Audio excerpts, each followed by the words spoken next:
Hello friends, welcome to योद्धा career point. तो friends, आज के इस वीडियो में हम जो है motion along a straight path का एक मेन इम्पॉर्टेंट ट्रिप था जो है ग्राफ सम इम्पॉर्टेंट क्वेश्चन। ठीक है, ग्राफ से आपके एयरफोर्स नेवी में और एनडीए में किस तरीके से ग्राफ से क्वेश्चन पूछे जाते हैं और इसके आगे और भी किस तरीके से क्वेश्चन पूछे जाते हैं, तो वो आज हम सारा इस वीडियो में डिस्कस करेंगे। तो वीडियो के अंत में ज़रूर बने रहिएगा।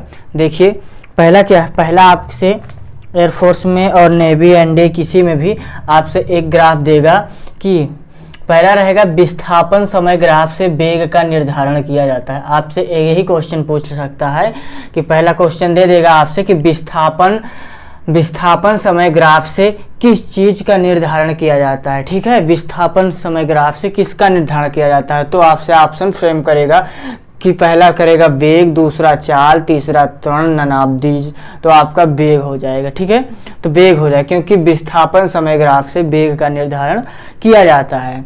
और दूसरा है आपका दूरी समय ग्राफ से चाल का निर्धारण किया जाता है। तो आपसे क्वेश्चन में पूछेगा कि दूरी समय ग्राफ से किसका निर्धारण किया जाता है। अभी हम क्वेश्चन रखे हुए हैं आगे, अभी आगे मिलते हैं। तो दूरी समय ग्राफ से चाल का निर्धारण किया जाता है, ये जानिए। और पहला आपसे इसमें टोटल 8 तरीके से, ये है अभी 2 और है, 10 तरीके से आपसे जो होता है आपका ग्राफ होता है, उसी से क्वेश्चन बार बार रिपीट किया करता है। एक क्वेश्चन तो फिलहाल आता ही रहता है। तो आपका पहला क्या रहेगा ग्राफ, अगर विस्थापन समय ग्राफ है S और T और ये इस तरीके से आपको बना के दे देता है, ग्राफ देगा आपको बना के इस तरीके का ग्राफ बना के देगा आपको, और θ1 इक्वल θ2 इक्वल टू θ3, तीनों इक्वल हैं तो θ1 इक्वल टू θ2 इक्वल टू θ3। अगर तीनों इक्वल हैं तो इसका ढलान आप देख सकते हैं, तीनों क्या है, यानी tan θ क्या है, इक्वल है। अगर ढलान इक्वल होता है त्वरण पर कोई इफेक्ट नहीं पड़ता है, तो त्वरण आपका क्या हो जाता है, 0 हो जाता है। अगर त्वरण 0 है तो वेग भी आपका क्या हो जाता है, नियत होता है। अगर किसी चीज का वेग अगर कांस्टेंट है, यानी इस वेलोसिटी जो होती है आपकी अगर नियत है, कांस्टेंट है, तो त्वरण भी 0 होता है। तो पहला ये ग्राफ आपसे पूछ लेता है। और दूसरा है आपका ST ग्राफ, अगर इस तरीके से यहाँ तक से बढ़ा के दे देता है इसके इक्वल में, तो वहां पे आपका क्या होता है, tan θ 0 हो जाता है। क्यों, इसको आप चाहे एरिया को चाहे जहां तक बढ़ाते ले जाए आप, इसका कोई फर्क नहीं पड़ता है। इसलिए ऊपर की साइड नीचे की साइड तीनों क्या है, इक्वल है, कहीं पर भी बढ़ा के लिए जा सकते हैं। तो tan θ आपका क्या हो जाता है, 0 हो जाता है। अगर tan θ 0 है तो त्वरण पर कोई इफेक्ट पड़ेगा नहीं, त्वरण हो जाएगा 0। अगर त्वरण 0 है तो इस लाइन को हम कहीं पर भी बढ़ा के लिए जा सकते हैं, कहीं पर भी अनंत में। तो इसलिए आपके वेग जो हो जाएगा, वेग 0 हो जाता है। और थर्ड आपका ग्राफ है कि tan θ क्या है, थर्ड ग्राफ ऐसे बनाएगा और इसको नीचे को कर देगा। ठीक है, नीचे को tan θ क्या हो रहा है, घट रहा है, क्योंकि ये एरिया जो है जितना कवर हो रहा है, ये एरिया धीरे, tan θ का मतलब होता है एरिया कवर करना। ठीक है, तो एरिया धीरे धीरे कम हो रहा है। ठीक है, धीरे धीरे कम हो, जितना ही आप जाएंगे आगे उतना एरिया कम होगा। एरिया कम हो रहा है तो त्वरण क्या हो रहा है आपका, नियत हो जाएगा, त्वरण पे कोई इफेक्ट नहीं पड़ेगा। इस तरीके से क्वेश्चन पूछ लेता है। अगर ऐसे ग्राफ दे गया तो पूछेगा आपसे इस ग्राफ में त्वरण पर क्या इफेक्ट पड़ रहा है, तो आप ऑप्शन करेगा नियत रहेगा, घटेगा या 0 होगा, तो क्या होगा, कांस्टेंट नियत होगा। और नेक्स्ट है आपका ये ऊपर बढ़ा के देगा, यहाँ पे θ1 करेगा, यहाँ θ2, यहाँ θ3। तो θ3 तो मेनली आपको दिखाई पड़ रहा है θ3 बड़ा है, θ2 छोटा है, उसके बाद θ1। तो θ3 इज ग्रेटर, θ2 इज ग्रेटर θ1। और इसमें आपका वेग क्या है, इंक्रीज हो रहा है। देखिए लगातार बढ़ रहा है। ठीक है, बढ़ रहा है तेजी। अगर ये इंक्रीज होता है आपका एरिया भी आपका बढ़ता चला जाएगा। देखिए एरिया बढ़ ही रहा है। अगर एरिया बढ़ रहा है तो उसके त्वरण पर कोई इफेक्ट नहीं पड़ेगा, यानी कि त्वरण क्या होता है, नियत होता है। और अब हम बात करेंगे ग्राफ का, वेग समय ग्राफ से त्वरण का निर्धारण। अगर पूछ ले आपसे, और वहां यहाँ पे क्या था, ST ग्राफ यानी विस्थापन समय ग्राफ था, और आपका 5वां नंबर अगर दे देता है कि वीटी ग्राफ यानी वेग समय ग्राफ से त्वरण का निर्धारण, तो इस तरीके से आपको देगा। तो वेग को आपको देख रहे हैं धीरे धीरे बढ़ ही रहा है, तो वेग बढ़ेगा। और ढलान नियत, ये अगर वेग बढ़ रहा है तो बीटी ग्राफ में जो ढलान होता है वो नियत होता है। ये नहीं कि यहाँ पे एरिया जितना कवर करेगा तो आपका ये बढ़ भी जाएगा, क्योंकि बीटी ग्राफ में जो होता है यानी त्वरण वेग समय ग्राफ से त्वरण का जब निर्धारण किया जाता है, वीटी ग्राफ देगा आपको, तो ढलान क्या होगा, नियत होगा। अगर ढलान नियत होगा इसमें तो त्वरण भी आपका क्या होगा, नियत होगा। इतना आपको ध्यान में रखना है। और वीटी ग्राफ अगर इस तरीके से वीटी ग्राफ दे देता है, मेनली रहेंगे वही, लेकिन आपको ध्यान देने का वी कहाँ है, टी है या एस टी दिया है या वी टी दिया है, तो ढलान क्या होगा आपका जो है नियत होगा। जिस तरीके से इसमें था 0 तो इसमें क्या होगा, वीटी ग्राफ में जो ढलान क्या होगा, नियत होगा, जितना ऊपर उतना नीचे। और त्वरण क्या हो जाएगा आपका 0, मेनली इसी के तरीके से। और अगर त्वरण 0 है तो वेग पर कोई इफेक्ट नहीं पड़ेगा, या भी क्या हो जाएगा आपका 0। अगला है आपका ये इस तरीके से तो बढ़ रहा है, देखिए त्वरण बढ़ रहा है, ढलान बढ़ रहा है, तो वेग भी आपका क्या होगा, तेजी से बढ़ रहा है। इसमें कोई आपको कंफ्यूजन नहीं है। और लास्ट है आपका कि ढलान क्या हो रहा है, देखिए अंदर, ढलान अंदर की ओर है तो ये धीरे धीरे कम ही होगा, यानी ऋणात्मक। अगर ढलान ऋणात्मक है तो त्वरण जो होता है मंदन की तरह का, यानी रिटार्डेशन, मंदन की तरीके से कार्य करता है। तो आपका जो वेग होगा तो धीरे धीरे क्या हो जाएगा, कम हो जाएगा। तो ये रहा आपका 8 प्रकार का ग्राफ। अब आगे हम बात करेंगे कि वेग समय ग्राफ से विस्थापन का निर्धारण। ठीक है, क्या होगा आगे वाला कि वेग समय ग्राफ से विस्थापन का निर्धारण।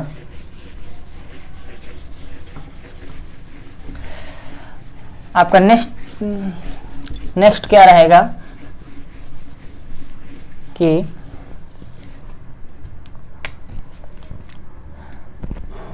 क्या होता है, वेग समय ग्राफ से विस्थापन का निर्धारण, विस्थापन का निर्धारण। वेग समय ग्राफ से विस्थापन निर्धारण कैसे, देखिए मान लीजिए ये आपका कोई है, ठीक है, ये एस टी ग्राफ है, वीटी ग्राफ, ठीक है, वीटी ग्राफ यानी विस्थापन का निर्धारण करना है आपको, वीटी ग्राफ दिया जाएगा। और इसकी यहाँ से यहाँ तक ये लेंथ आपकी क्या कहेगा,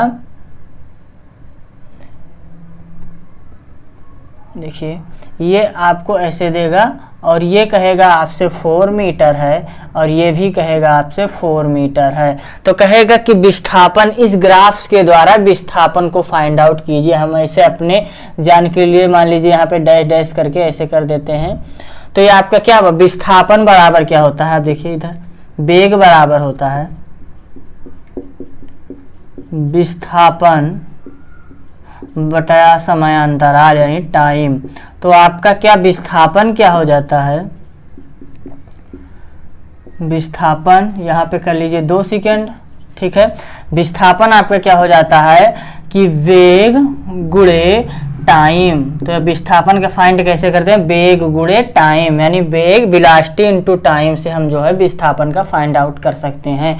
तो आप लिख सकते हैं दिए गए ग्राफ से, दिए गए ग्राफ का वीटी यानी क्या है ग्राफ वो वीटी ग्राफ का एरिया यानी एरिया क्षेत्रफल क्या होगा। तो ये आपका क्या है, ट्रायंगल बन रहा है, त्रिभुज बन रहा है, तो ये आपका 4 मीटर या 2 मीटर, तो एरिया ऑफ ट्रायंगल, त्रिभुज का क्षेत्रफल, त्रिभुज का क्षेत्रफल क्या हो जाएगा आपका 1/2 लंबाई गुणे चौड़ाई या आधार गुणे ऊंचाई, लंबाई गुणे चौड़ाई। तो 1/2 इंटू लंबाई आपकी 4 इंटू ऊंचा चौड़ाई। और हाँ, यहाँ पे दिए गए ग्राफ का पूछेगा आपसे कि 2 सेकेंड तक, क्या 2 सेकेंड तक बीटी ग्राफ का एरिया ज्ञात कीजिए, कहेगा आपसे क्वेश्चन में, कहाँ से कहाँ तक नहीं। तो यहाँ पे कोई और भी बढ़ा सकता है,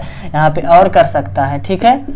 तो 1/2 4 इंटू 2 यानी 2 जुड़ जा 4 यानी 4 मीटर आपका 4 मीटर आपका हो जाएगा मीटर पर सेकेंड। ठीक है, ये आपका हो जाएगा। और नेक्स्ट इसी में आपसे क्या पूछ सकता है, इसी में रहेंगे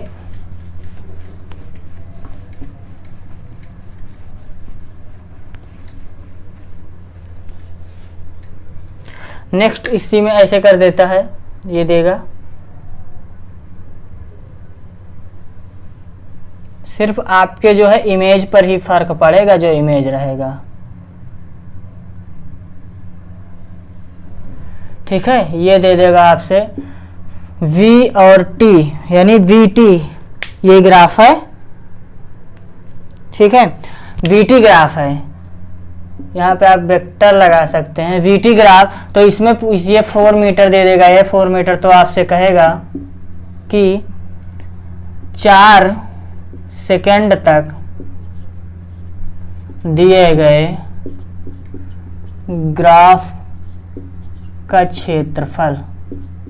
आपसे मेनली इतना ही देगा और आपसे कहेगा, केवल ये इमेज बना के दे देगा, आपसे कहेगा कि 4 सेकेंड तक इसका क्षेत्रफल ज्ञात कीजिए। तो आपको देखना पड़ेगा कि कौन सा ग्राफ है। आप देखेंगे बीटी ग्राफ है, तो बीटी ग्राफ का एरिया क्या होगा, वो ट्रायंगल है या राइट एंगल ट्रायंगल है या चतुर्भुज है या क्या बना है, वो आपको पहचाना। 1 क्या होता है कि चाहिए क्या बना है, वर्ग। तो वर्ग का एरिया क्या होता है, वर्ग का क्षेत्रफल।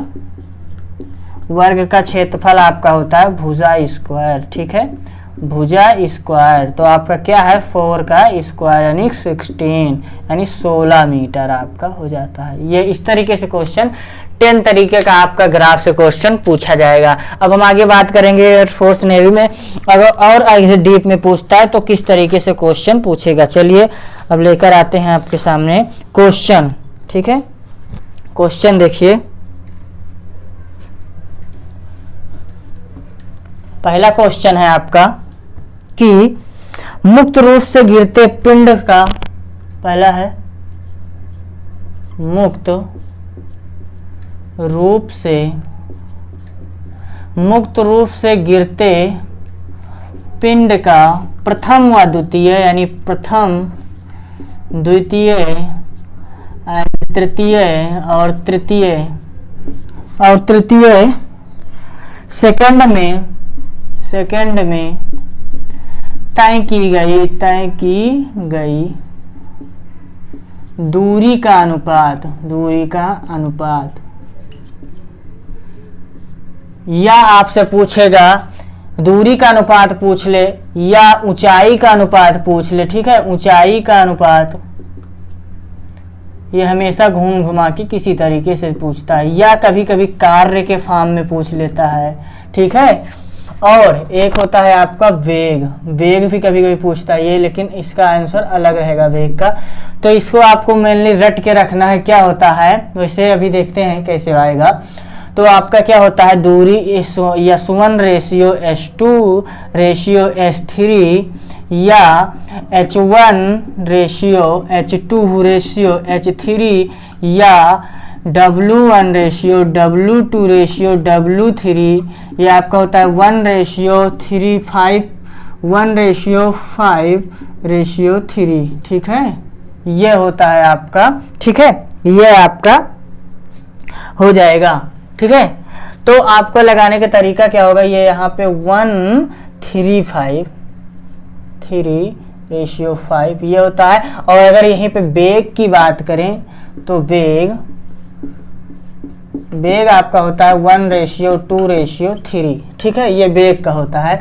तो ये आएगा कैसे, हम जानते हैं न्यूटन का second equation S equal to होता है ut plus half gt square. अगर ये स्वतंत्रता पूर्वक मुक्त रूप से पृथ्वी पर छोड़ा जाता है, मुक्त रूप से गिरते पिंड, तो u आपका क्या हो जाता है 0। तो S equal to u plus 1/2 into gt square यानी t आपका यहाँ से कर देते हैं प्रथम 1 सेकेंड सेकेंड में, प्रथम 1 सेकेंड यानी पहले के लिए, प्रथम सेकेंड के लिए, तो 1 इसका स्क्वायर 1, तो यानी S1 इक्वल टू आपका हो जाएगा G/2।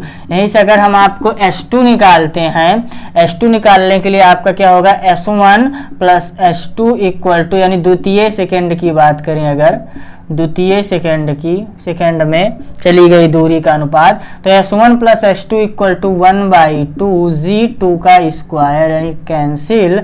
S2 इक्वल टू या आपका 2G, अगर ये इधर भेज देते हैं माइनस G/2, तो 2 जा 4, 4 में से G जाएगा 3G/2। और अगर बात करें हम S1 plus S2 plus S3 की, तो 1/2 G इंटू 3 3 जा 9, ठीक है। तो आपका S3 हो जाता है 1/2 यानी 9G/2 कर देते हैं हम, और माइनस आपका हो जाएगा, S1 रख देते हैं G/2 और माइनस S2 रख देते हैं हम कितना, 3G/2, तो S3 आपका हो जाएगा 9G/2 minus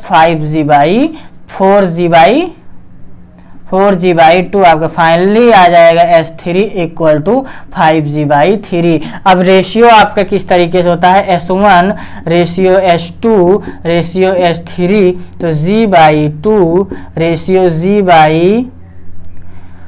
G/2 ratio 3G/2 ratio 5G/3, तो यानी आपका 5G/ यहाँ पे 2, ठीक है, 5G/2। अगर आपका हर जो है इक्वल है, नॉमिनेटर इक्वल, डिनोमिनेटर अपने आप इक्वल हो जाता है, यानी 1:3:5, ये आपका आंसर होगा। नेक्स्ट क्वेश्चन देखिए,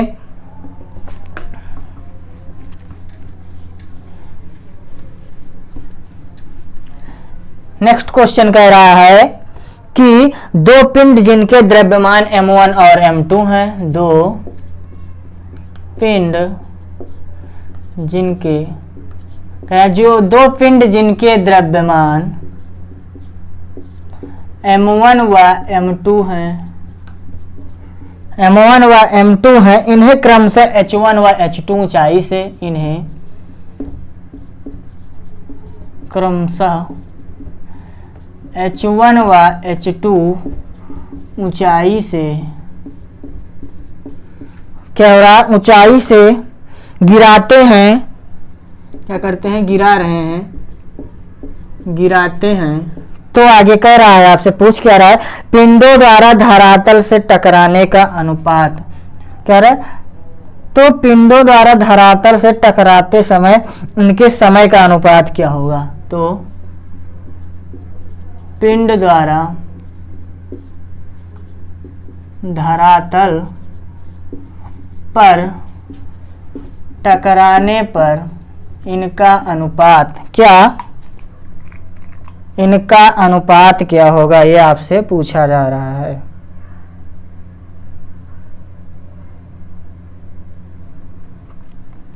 इनका अनुपात क्या, इनका अनुपात पूछ रहा है। तो हम सेकेंड इस क्वेश्चन जानते हैं कि क्या होता है, H इक्वल टू या S इक्वल टू होता है UT plus half GT square. अगर ये स्वतंत्र पूर्व दो पिंड गिराया जाता है तो H1 equal to 1/2 GT square, यानी इन्होंने कहा पिंड पर धरातल टकराते समय इनके, यहाँ पे लिखना भूल गए थे, सॉरी, इनके जो है समय का अनुपात, क्या, समय का अनुपात। ये क्वेश्चन बेहद इंपॉर्टेंट होने वाला है, ठीक है। इसी तरीके से नेवी में क्वेश्चन पूछा जाता है कभी कदार।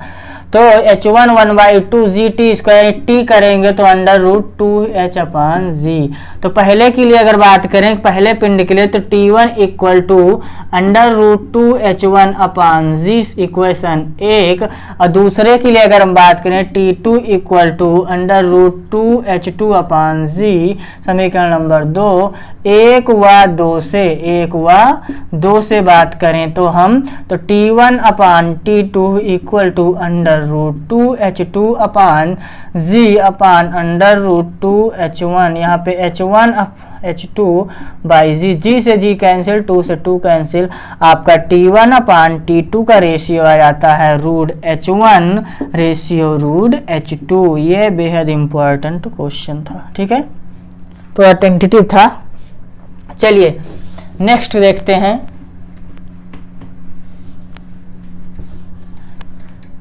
नेक्स्ट क्या कह रहा है कि एक गतिमान कण का विस्थापन, एक गतिमान कण का विस्थापन,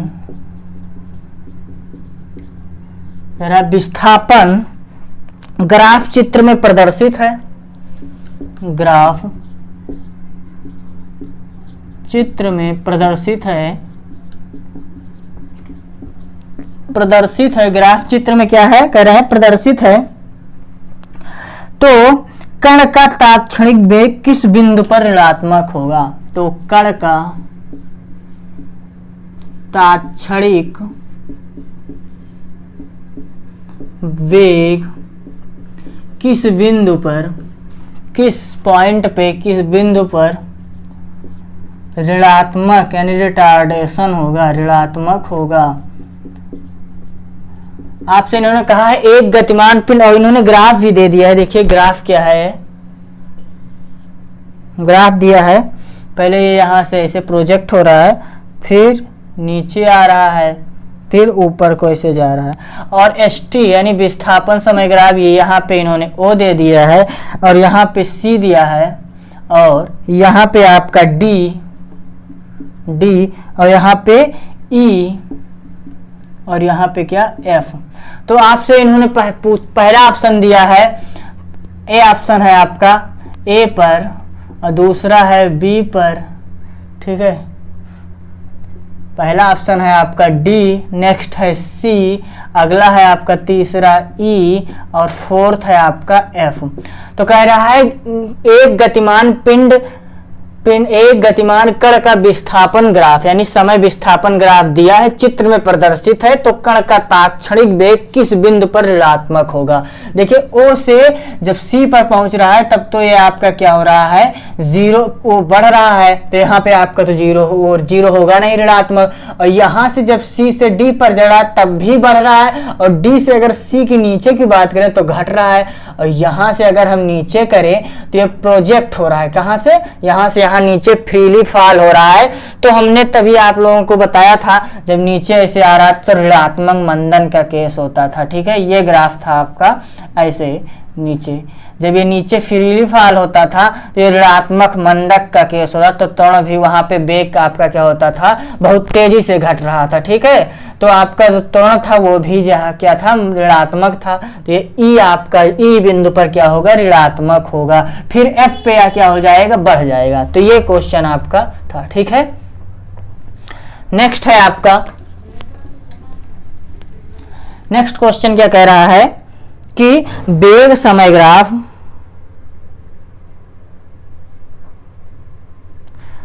कह रहे हैं, वेग समय ग्राफ की प्रवणता या ढाल क्या परिमाण देती है, ठीक है। कह रहे हैं वेग समय ग्राफ की प्रवणता क्या परिमाण देती है, प्रवणता क्या परिमाण देती है।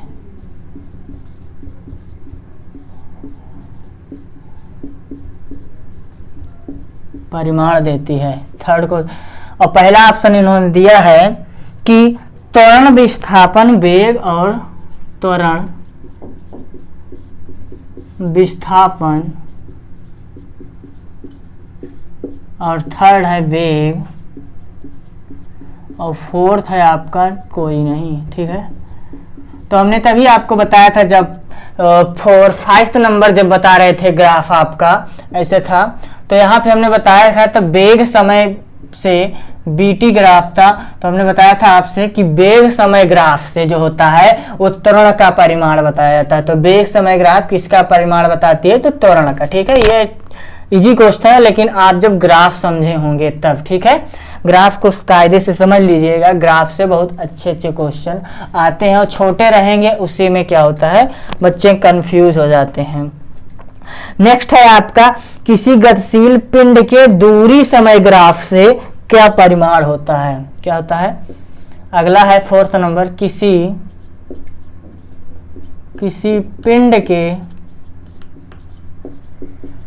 दूरी समय ग्राफ से क्या परिमाण देता है, क्या परिमाण देता है। तो पहला ऑप्शन इन्होंने दिया है आपको क्या, तो सिंपल सा ऑप्शन क्या रखे, टाइम वेस्ट करते हो तो ऑप्शन नहीं लिखते हैं, तो ये आप सभी लोग जाते हैं पिंड की चाल। क्या होती है, पिंड की चाल। ठीक है, वेग के द्वारा हमने दूसरा ही ऑप्शन लिखा था कि विस्थापन समय ग्राफ से क्या होता है, आप जो है त्वरण का निर्धारण करते हैं, लेकिन जो वेग समय ग्राफ होता है उससे चाल का निर्धारण किया जाता है। ये आपका ये आंसर है। ठीक है, और नेक्स्ट आपका है कि कण का विस्थापन, एक ग्राफ दिया है, ये AIEEE का क्वेश्चन है, AIEEE। ठीक है, इन्होंने दिया है ऐसे एक ग्राफ दिया है, और ये अल्फा दिया है, ये T दिया है, ये आपका दिया है इन्होंने 10 और ये 11 सेकेंड। ठीक है, ये मीटर पर सेकेंड स्क्वायर त्वरण दिया है। तो इन्होंने कहा है कि एक कण के चलना प्रारंभ करता है, इसका त्वरण ग्राफ में दिया गया है, तो कण द्वारा अर्पित अधिकतम चाल। ठीक है, ये क्या पूछा है इसमें, अधिकतम चाल। तो आप लोग जानते हैं अधिकतम चाल के लिए क्या करेंगे, ये आपको जानना पड़ेगा कौन सा ग्राफ है, ये अल्फा टी यानी VT ग्राफ बन रहा है। ठीक है, तो VT ग्राफ का एरिया यानी त्रिभुज का क्षेत्रफल यानी VT ग्राफ जो भी हो आपका, इसका अगर क्षेत्रफल करेंगे तो 1/10 इंटू आधार गुणे ऊंचाई, क्या आधार गुणे ऊंचाई। ठीक है, तो आधार गुण 1/2 इंटू आधार है आपका 11, ऊंचाई 10 2 5 10 एंड आपका 55 हो जाएगा, क्या 55 मीटर पर सेकेंड। ये आपका क्वेश्चन था।